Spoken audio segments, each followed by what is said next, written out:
Ce matin, nous allons continuer notre série de messages sur le livre de l'Ecclésiaste.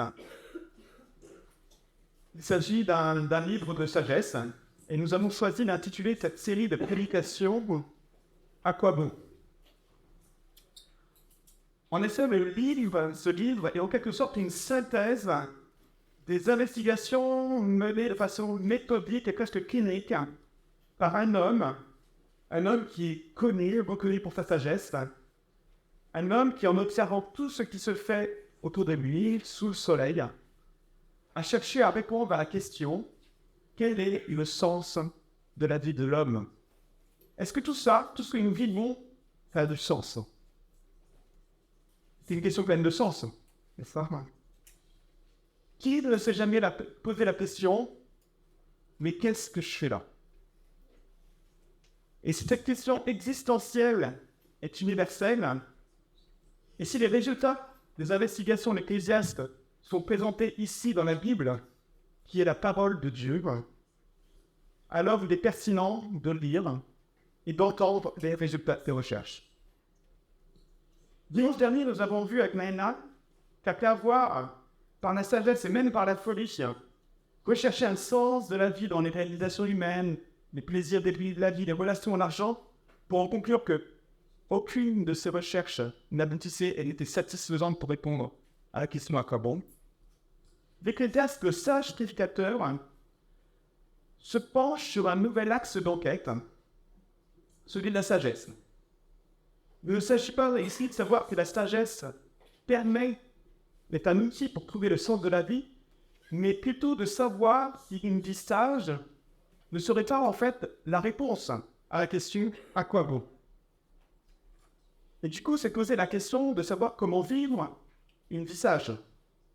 Et nous avons vu que c'était en vivant nos jours, dans la perspective qu'ils ont une fin sur Terre, en évitant les pièges d'une vie dictée par la soif de posséder, l'impatience, la colère, la vie dans la nostalgie d'un passé meilleur. Et l'Ecclésiaste se rend compte que la vraie sagesse, dans un monde déformé par le péché, est de reconnaître que Dieu est Dieu, souverain, transcendant, saint, tout-puissant, seul sage. Et cette vérité devrait nous pousser à faire preuve d'humilité dans l'expression même de notre sagesse. Et la conclusion à ce stade, ça pourrait être de dire simplement: mais personne ne peut vraiment être pleinement sage. Et l'Ecclésiaste le dit au chapitre 7. Donc la sagesse ne peut pas être le sens de la vie. Alors pourquoi passer sa vie à chercher à atteindre un idéal que je ne pourrai jamais atteindre? Lisons ensemble la suite des propos de l'Ecclésiaste dans le chapitre 8 jusqu'au chapitre 9, verset 1. Pour ceux qui ont cette Bible, c'est à la page 439. Et si vous voulez suivre, il y a des livres qui sont disponibles à lire. Donc, Ecclésiaste, chapitre 8. Qui est comme le sage et sait expliquer les choses? La sagesse d'un homme fait briller son visage, et la célérité de son visage en est transformée.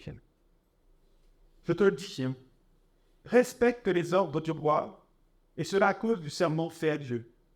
Ne sois pas pressé de t'éloigner de lui et de persévérer dans une mauvaise situation. En effet, le roi peut faire tout ce qu'il désire, parce que sa parole est puissante. Qui pourra me dire: que fais-tu? Celui qui respecte le commandement ne se retrouvera pas dans une mauvaise situation. Et le cœur du sage connaît le moment opportun et les règles à suivre. Oui, pour toute activité, il y a un moment opportun et des règles. Mais il y a un malheur qui accable l'homme. Il ne sait pas ce qui arrivera. Et qui lui annoncera comment cela arrivera? L'homme n'est pas maître de son souffle pour pouvoir le retenir. Il n'exerce aucun contrôle sur le jour de sa mort. Il n'existe aucun moyen d'échapper à ce combat. Même la méchanceté est incapable d'en délivrer son maître. Tout cela, je l'ai vu et j'ai prêté attention à tout ce qui se fait sous le soleil. C'est un temps où l'homme domine sur l'homme pour le rendre malheureux. Ainsi, j'ai vu des méchants être enterrés et entrer dans leur repos, tandis que ceux qui avaient agi avec droiture devaient s'éloigner du lieu saint et étaient oubliés dans la ville. Cela aussi, c'est de la fumée.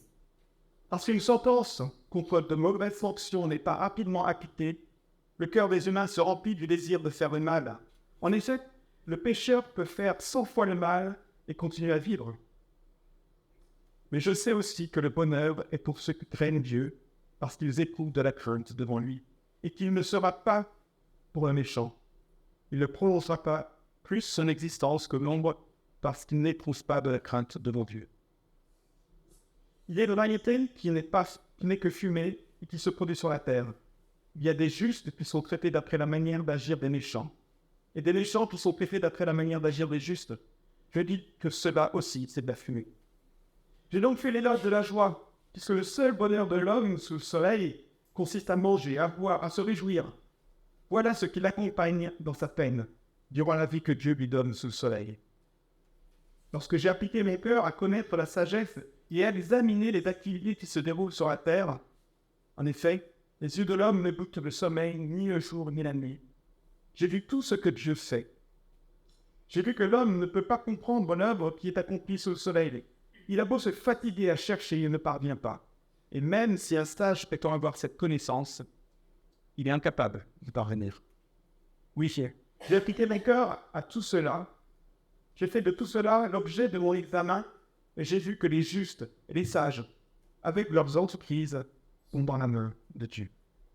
C'est la parole de Dieu. Contrairement à ce qu'on pouvait s'attendre, l'Ecclésiaste poursuit ses investigations sur la sagesse. Et la question du début est presque surprenante. Qui est comme le sage? Bon, Vincent a envie de lui répondre, mais c'est ce que tu viens juste de démontrer avant. La sagesse reste éloignée de l'homme qui la cherche, chapitre 7, verset 23. Il va chercher un homme sage sans retrouver. Et partant de là, sachant que personne ne peut se prétendre sage, l'Ecclésiaste demande qui est comme le sage. Peut-être parce que c'est seulement en partant précisément de ce point, en reconnaissant notre incapacité de trouver par nous-mêmes la sagesse, que la recherche de la sagesse commence à prendre tout ce sens. C'est en reconnaissant que Dieu est Dieu, en vivant dans la crainte de Dieu, que l'homme devient sage, qu'il comprend le sens de l'histoire, le fonctionnement du monde, qu'il commence à pouvoir expliquer les choses, et qu'il sait alors quelle conduite adopter pour sa vie.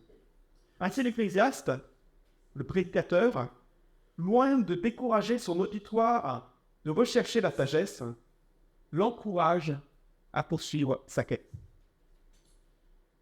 Et nous voyons dans un premier temps l'Ecclésiaste qui encourage à la recherche de la sagesse parce qu'elle est bonne pour le sage et pour son entourage. C'est ce que nous voyons au verset 1.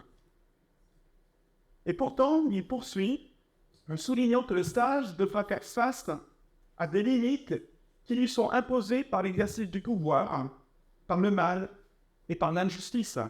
Et c'est ce que nous verrons dans les versets 2 à 14.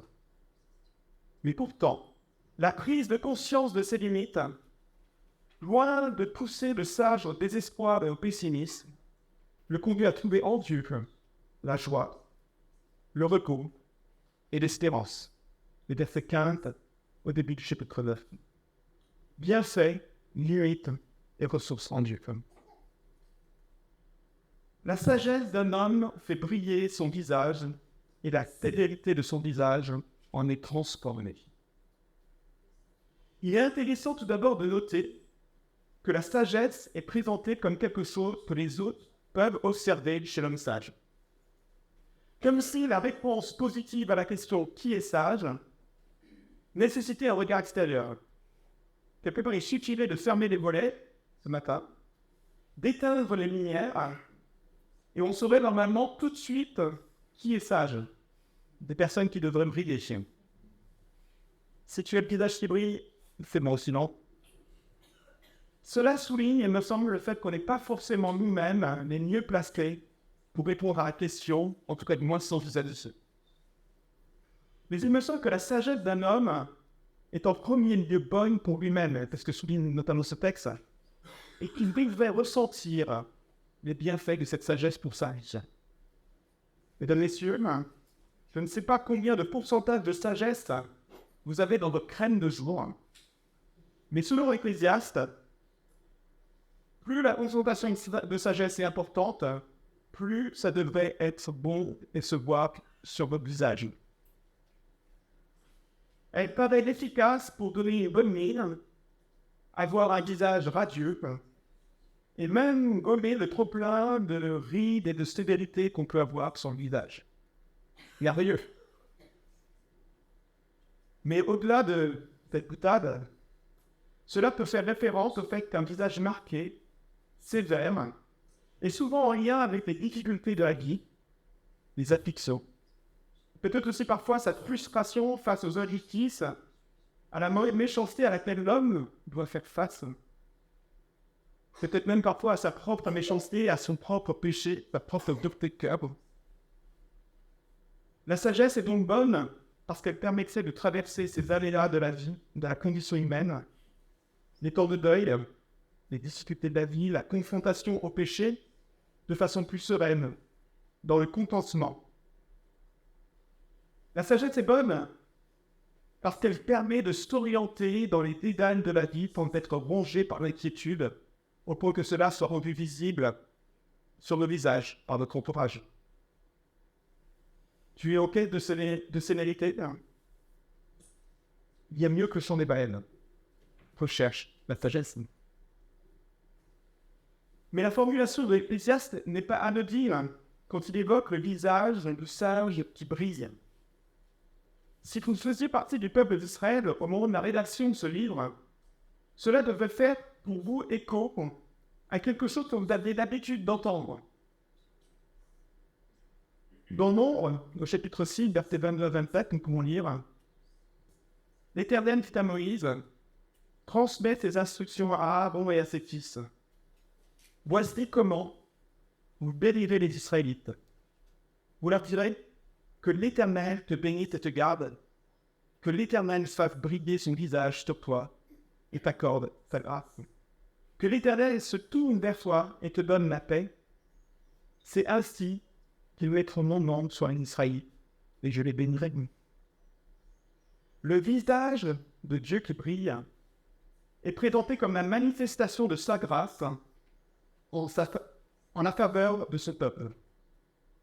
Dieu choisit de regarder favorablement des hommes et des femmes qu'il sait convaincus par le péché. Or, le sage, nous l'avons vu, est celui qui sait qu'il est au bénéfice de la faveur de Dieu, parce que lui-même est affecté par le péché. Nous avons vu ça au chapitre 7, versets 20 et 22. Sachant ça, il peut lui-même porter un visage moins sévère sur son entourage. Et dans ce sens, la sagesse est bonne pour l'entourage de l'homme sage, dans la mesure où il devient lui-même une sorte de miroir qui reflète la grâce de Dieu dont il est au bénéfice sur les personnes qui sont en face de lui. En quelque sorte, il rayonne de cette grâce de Dieu de laquelle il est au bénéfice. Mon ami, la sagesse biblique transforme concrètement la façon dont tu es amené à poser le regard sur ton conjoint, sur tes enfants, sur tes parents, tes amis, tes collègues, tes voisins, et même celui qui t'est le plus étranger. La sagesse est bonne pour toi, et elle est aussi une source de bénédiction pour ton entourage. Recherche la sagesse. Pourtant, malgré tous les bienfaits, autant pour le sage que pour son entourage, la sagesse a ses limites. Et l'Ecclésiaste va en citer 3. L'exercice du pouvoir, la méchanceté et l'injustice. L'entrée en matière est assez directe. Je te le dis, comme si le maître de la sagesse, roi à Jérusalem, s'adressait à un de ses disciples ou à un de ses conseillers, de ce sage conseiller. Il était en effet coutume, déjà à l'époque, de s'entourer de personnes qui sont connues pour leur sagesse et de pouvoir prendre conseil auprès d'eux pour organiser la vie du royaume. Et dans ce sens, il pouvait presque être tentant pour le sage de se dire, mais en fin de compte, c'est pas le roi qui gouverne, c'est moi qui écoute pour savoir ce qu'il a à faire. Mais en s'adressant au sage, l'Ecclésiaste est sans équivoque. Le pouvoir au-dessus du sage est une des limites à laquelle il doit faire face. Dans la versets 2 à 8, la pensée exprimée semble être la suivante. Il faut obéir au roi, mais si l'on pense qu'il a tort, le sage saura peut-être trouver le moment opportun et la bonne façon de faire pour trouver une issue, même s'il ne peut pas être assuré qu'une telle opportunité se présentera. Quel acte pour un conseiller qui se voit tellement limité des coups dans l'exercice de sa sagesse? Dans ce cas, à quoi sert vraiment la sagesse du sage? Ou d'ailleurs, pourquoi doit-il être ici? Pourquoi est-ce que l'autorité prévoit-elle sur la sagesse? Et il faut reconnaître que l'autorité est un sujet brûlant, voire explosif pour nous aujourd'hui, dans notre société en crise d'autorité. En juin et juillet 2023, les émeutes secouaient la France suite au décès du jeune Naël. Je ne sais pas si vous vous rappelez, c'est pas si vieux que ça. Et le 5 juillet, un article du journal Le Point commentait cette actualité en ces termes. Effondrement de l'autorité. Comment la France en était arrivée là? Policiers attaqués, professeurs menacés, parents impuissants. Les émeutes d'une jeunesse sans repère racontent aussi l'histoire d'un grand bellico. Dans ce contexte, dans cette société qui est la nôtre, il est plus que temps d'écouter les propos du sage au sujet de ses paroles et de ce que Dieu pense sur l'autorité. Et nous trouvons ici 3 principes. Tout d'abord, l'Ecclésiaste souligne l'importance pour les sages qui est au service du roi d'obéir à l'autorité établie. L'obéissance à l'autorité établie. Pas très à la mode, comme ça. Et il donne 2 raisons. Obéir au regard de l'engagement qui est pris sous le regard de Dieu, à cause du serment fait à Dieu. Il s'agit sans doute de l'engagement fait par le conseiller envers son roi devant Dieu lors de la prise de ses fonctions. Et on sait que Dieu est garant de cet engagement. Même si la personne qui prend l'engagement n'est pas toujours réellement consciente qu'elle le fait devant Dieu. Ainsi, dans le livre d'Ézéchiel, Dieu reproche à son peuple sa révolte à l'homme. Un engagement a été pris envers le roi de Babylone.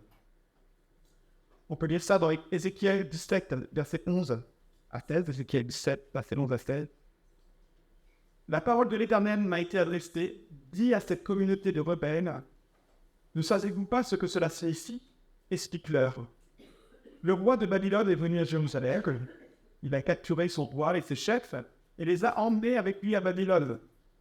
Il a choisi un homme de sang royal, a conclu une alliance avec lui a fait prêter serment. Puis il a emmené les grands du pays pour que le royaume reste fragile et ne puisse pas se relever. Ainsi, il serait obligé de respecter son alliance pour se maintenir. Cependant, le nouveau roi s'est révolté contre lui en envoyant ses messagers en Égypte pour se procurer des chevaux et un grand nombre d'hommes. Celui qui s'est permis d'agir de cette manière pourra-t-il arriver à ses fins? Pourra-t-il s'en sortir? Il a violé une alliance.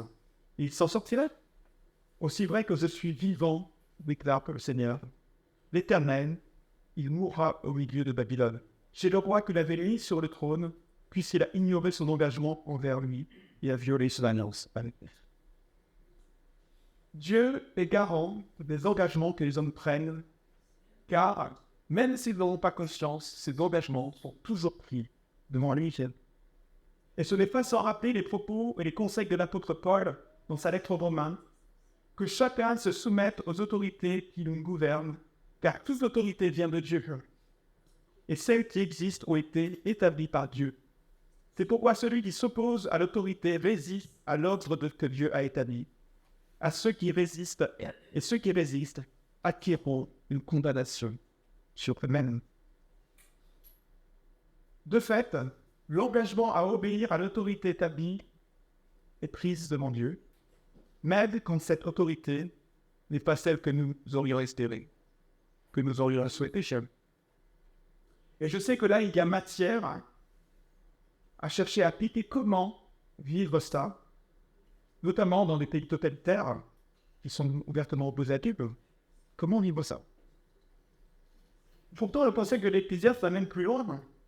Non seulement obéir, mais en plus, ne pas se désolidariser trop rapidement. Ne sois pas pressé de t'éloigner de lui. Quel conseil à une ère du zapping, où on a pris l'habitude de changer dès qu'une émission, une série, ou même une relation, un travail, des fois même une église, elle ne convient pas que.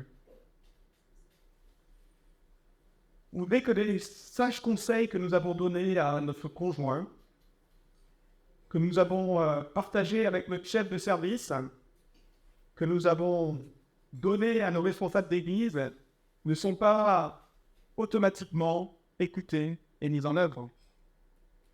Il n'est pas dit qu'il n'y a pas un temps pour quitter le navire. Mais ne te presse pas. Le sage doit savoir que la solution n'est pas forcément dans la fuite. Et après avoir souligné l'importance pour le sage d'obéir à l'autorité, en considérant qu'elle est établie par Dieu, l'Ecclésiaste donne une autre raison, qui est presque évidente, et que nous avons déjà entendue dans ce que nous avons lu.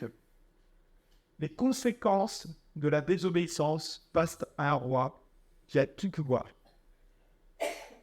Combien de sages ont fini exécutés parce qu'ils n'ont pas eu une attitude qui plaisait à leur roi? J'ai pensé juste, par exemple, à l'exemple de Daniel, dans la fosse au lion, où le roi s'est rendu compte que ses conseillers avaient cherché à le manipuler en faisant descendre Daniel dans la fosse au lion.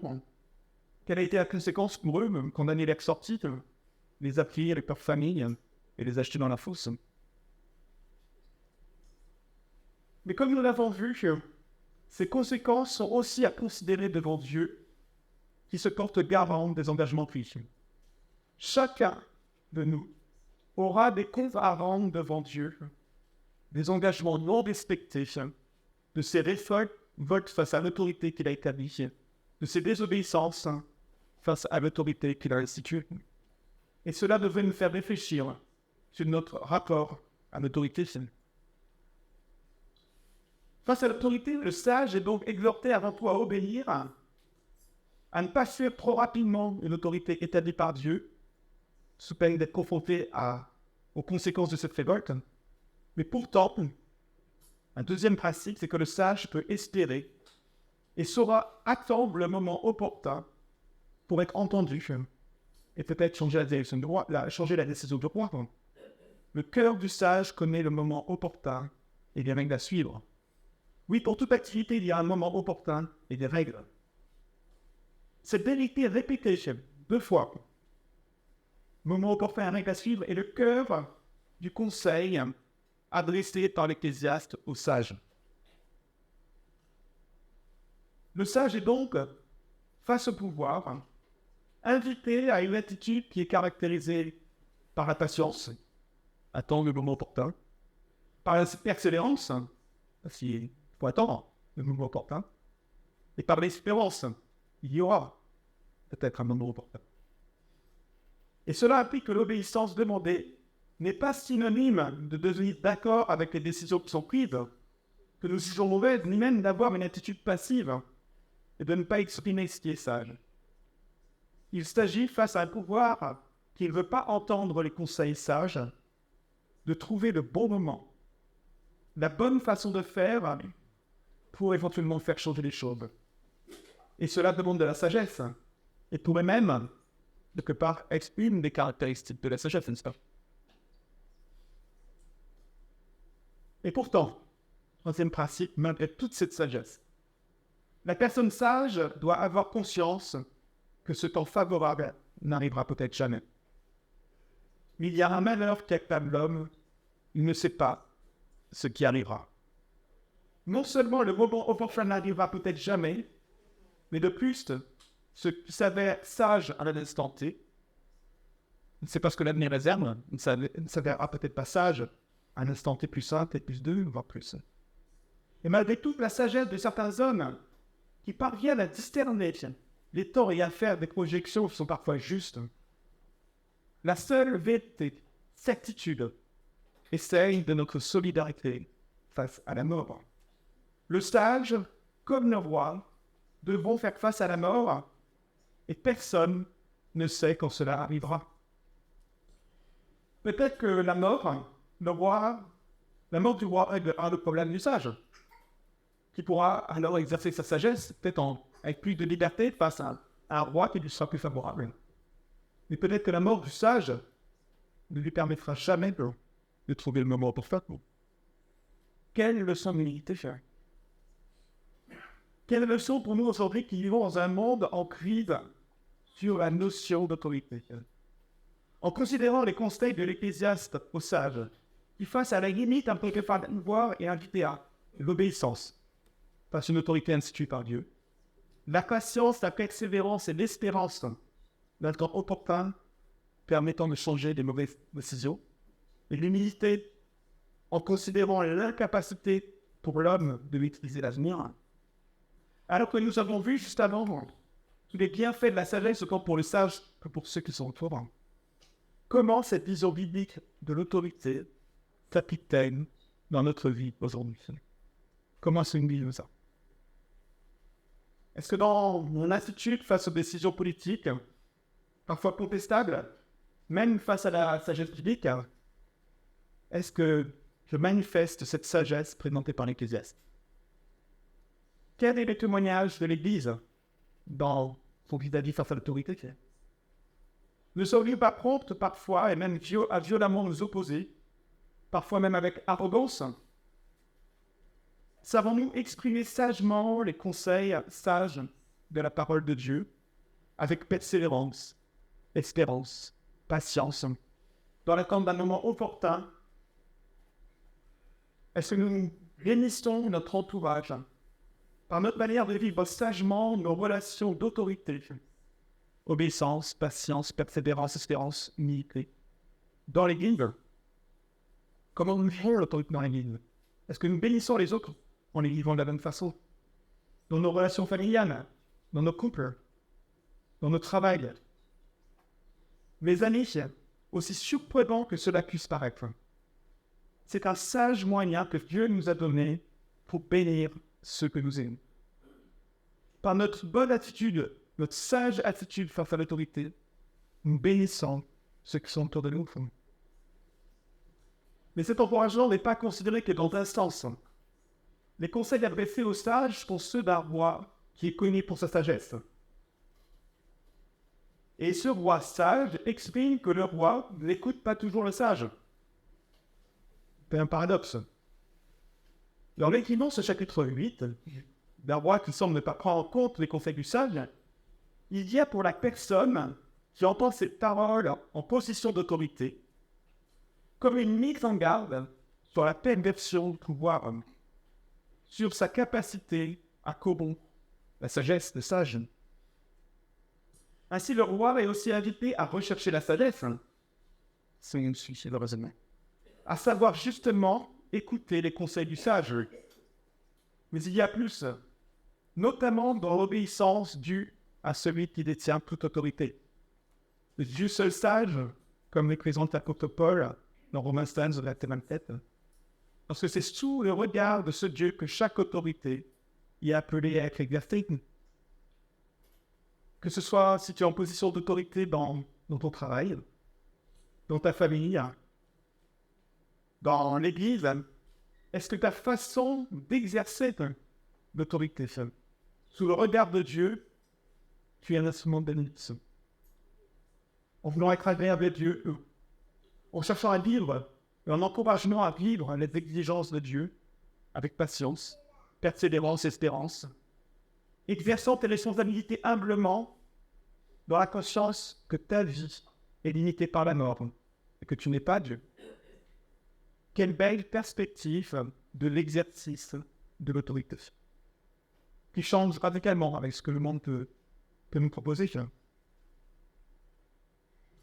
Ainsi, le pouvoir au-dessus des sages est une des limites à laquelle il doit faire face. L'Écriture en cite deux autres qui ont déjà été abordés dans mes passages de l'Ecclésiaste: la méchanceté, l'oppression et l'injustice. La méchanceté est abordée au verset 9 en lien direct avec l'exercice du pouvoir, où l'homme domine sur l'homme pour le rendre malheureux. Faire ce lien, c'est reconnaître que l'exercice de la sagesse face au pouvoir ne permet pas de mettre fin à l'oppression. Le comble étant que le méchant est enterré avec les honneurs et les louanges, alors que l'homme qui s'est appliqué à vivre une vie juste, une vie sage, bénissant ainsi son entourage, lui est oublié. Ainsi, le sage qui cherche à vivre une vie dans la crainte de l'Éternel n'est pas récompensé dans sa sagesse comme il pourrait s'y attendre, en ayant les louanges de tout ce qui sa sagesse appliquée pour bénir les autres. Et l'Ecclésiaste s'écriait « Cela aussi est vanité ». D'autres traductions rendent le texte « Cela aussi est lamentable ». Ce qui conduit à éviter une autre limite de la sagesse. Et pourquoi l'injustice?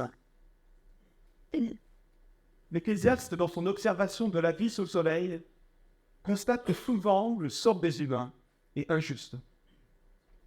Et ce constat est directement mis en lien avec le manque de conséquences auxquelles le méchant doit faire face dans une société où le pouvoir reste attardé aux méchants, quand l'autorité n'est pas exercée pour faire valoir le droit, et que le sage, qui craint Dieu, n'est pas écouté. Verset 11, parce qu'une sentence contre de mauvaises actions n'est pas rapidement appliquée, le cœur des humains se remplit de désir de faire le mal. Il n'est pas dit que la justice n'est pas exercée, mais que parce que la justice, la sanction n'est pas immédiate, l'homme est poussé à sentir la liberté de faire le mal. Et même la justice divine semble parfois en faveur des méchants, puisque malgré leur méchanceté, certains ont des difficultés. Pourtant, l'Ecclésiaste se poursuit en affirmant le principe de rétribution divine, le bonheur pour les justes et le malheur pour les méchants, avant de sembler à nouveau se contredire en disant que le méchant obtient le sort réservé au juste et que le juste a celui qui est réservé aux méchants. Il y a presque de quoi en perdre ses repères. Il veut quoi, Ecclésiaste? C'est l'un, c'est l'autre. Est-ce que l'Ecclésiaste ne saurait plus ce qu'il dit? Pourtant, si on observe le monde autour de nous, il s'agit exactement du constat auquel nous sommes encore aujourd'hui confrontés.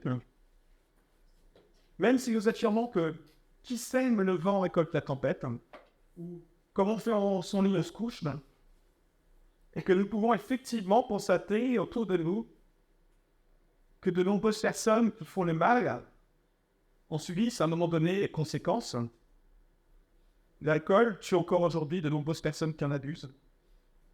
Les chefs de gang sont encore aujourd'hui exécutés par des bandes rivales. Les hommes politiques sont encore aujourd'hui rattrapés par une malhonnêteté. Mais constatons aussi que sous le soleil, de nombreuses personnes peu recommandables et qui ne se soucient pas du tout de vivre sagement dans la crainte de Dieu. Les deux font face au soleil. Et ce constat peut être désespérant, même amer pour l'homme qui cherche à vivre sa vie fidèlement sous le regard de Dieu. Et je pensais, en préparant ça au psaume 65, le psalmiste se trouve sur une forme glissante en disant « Mais quel est l'avantage pour moi de vivre une vie sage et fidèle à Dieu si le sort qui m'est réservé et qui est le sort qui est réservé aux méchants est plus favorable ?»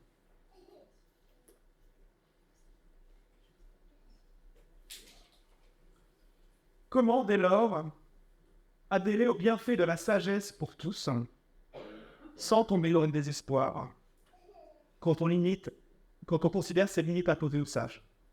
À quoi bon? À quoi bon mener une vie sage? En fait, loin de nous conduire au désespoir ou à l'amertume, ce constat pousse l'Ecclésiaste à sagement considérer la joie, le repos et l'espérance qui se trouvent en Dieu. J'ai donc fait l'éloge de la joie, puisque le seul bonheur de l'homme sous le soleil consiste à manger, à boire, à se réjouir. Voilà ce qui l'accompagne dans sa peine durant la vie que Dieu lui donne sous le soleil. Ce n'est pas la première fois que l'Ecclésiaste en arrive à la conclusion que la vie sous le soleil mérite d'être vécu en reconnaissant joyeusement toutes les grâces, les plaisirs qu'il nous donne à vivre dans notre vie aujourd'hui sous le soleil. Et on l'a encore entendu ce matin, pendant la présidence, qui était rappelé déjà au chapitre 2. Pourtant, rapporté à la réflexion de l'homme sage, qui peut trouver des raisons d'être en colère face au pouvoir, à la méchanceté, à l'injustice, et qui ne se trouve pas justement récompensé dans ses efforts de vivre sagement sous le regard de Dieu, cette invitation à vivre joyeusement les grâces de Dieu résonne d'une manière toute particulière. Je ne peux m'empêcher de penser au fils aîné dans la parabole des deux fils.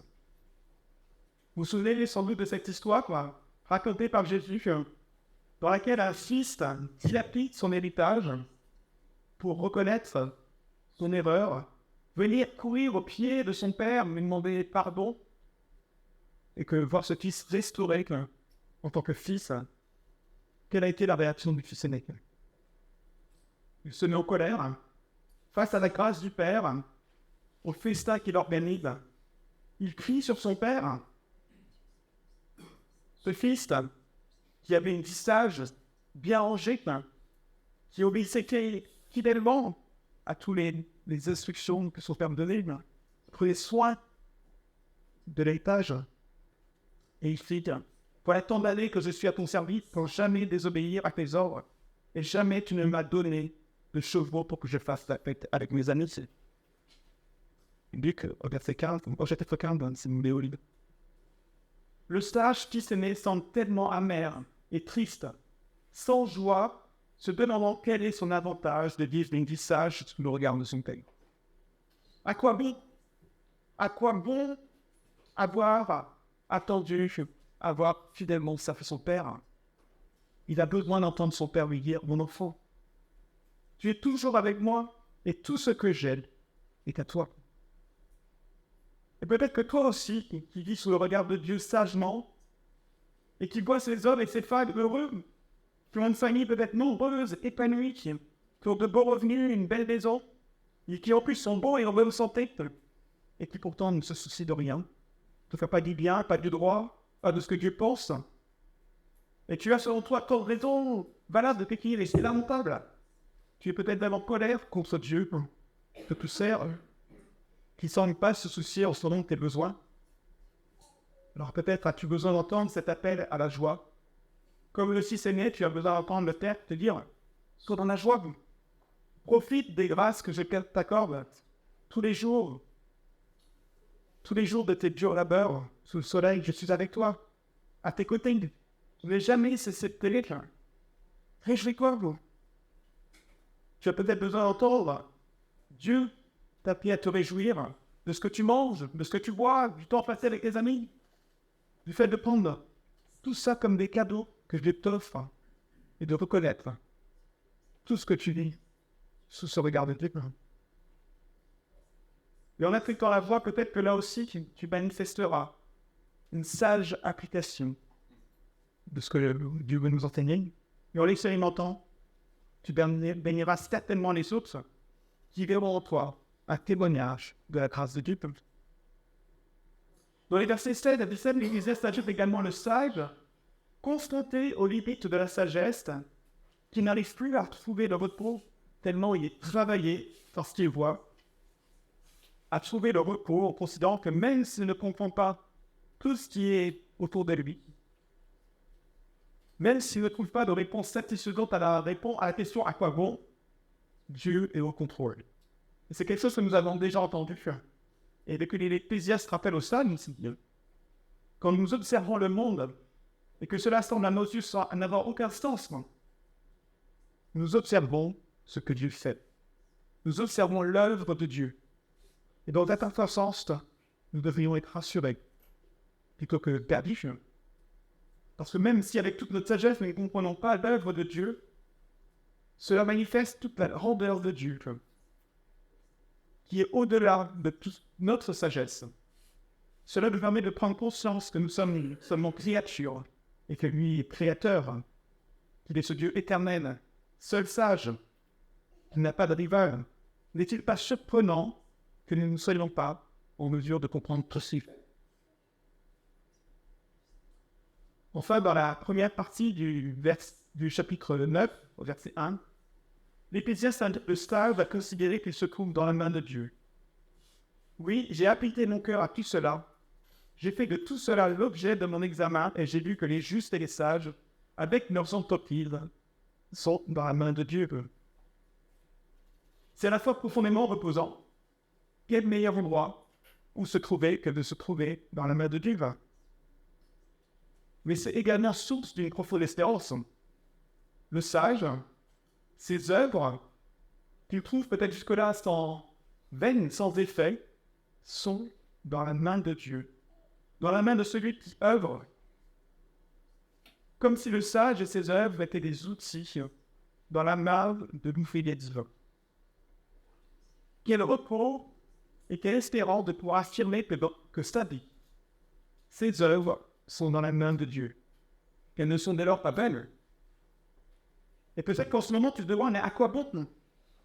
Tu es encouragé quand tu entends que la sagesse, la vie vécue dans la crainte de Dieu, en cherchant un être agréable et bonne pour toi et pour ton entourage.